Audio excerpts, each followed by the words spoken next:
Combining methotrexate, hydroxychloroquine, and leflunomide is a therapeutic strategy sometimes used in the management of certain autoimmune diseases, particularly rheumatoid arthritis, RA. Each of these medications works through different mechanisms to modulate the immune response and reduce inflammation, making them potentially complementary. Considerations for combination therapy. 1. Efficacy.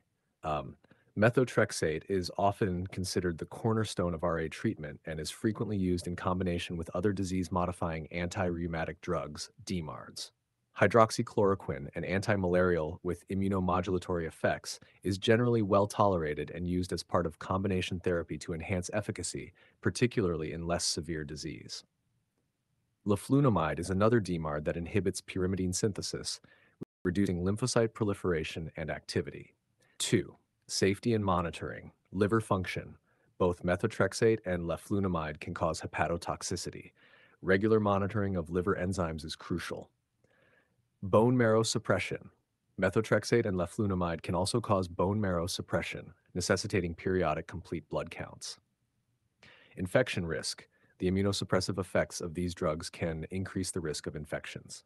Patients should be monitored for signs of infection and counseled on infection prevention. Pulmonary toxicity. Methotrexate can rarely cause interstitial lung disease. Monitoring respiratory symptoms is important.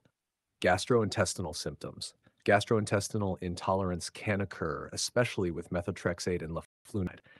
Folic acid supplementation is recommended with methotrexate to mitigate some side effects.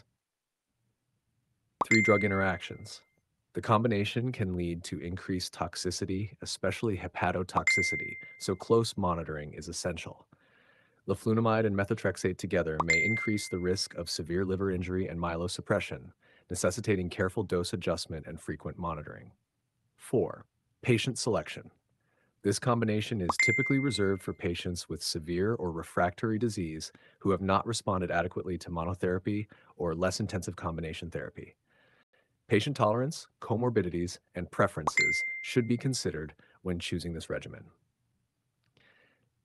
Practical recommendations. Initiate with careful titration and close monitoring. Regular follow-up with liver function tests, CBCs, and other relevant labs. Educate patients about the signs of toxicity and the importance of adherence to follow-up appointments. Assess risk versus benefit on an individual basis, considering potential side effects and patient-specific factors. This combination can be effective, but requires careful management to minimize risks.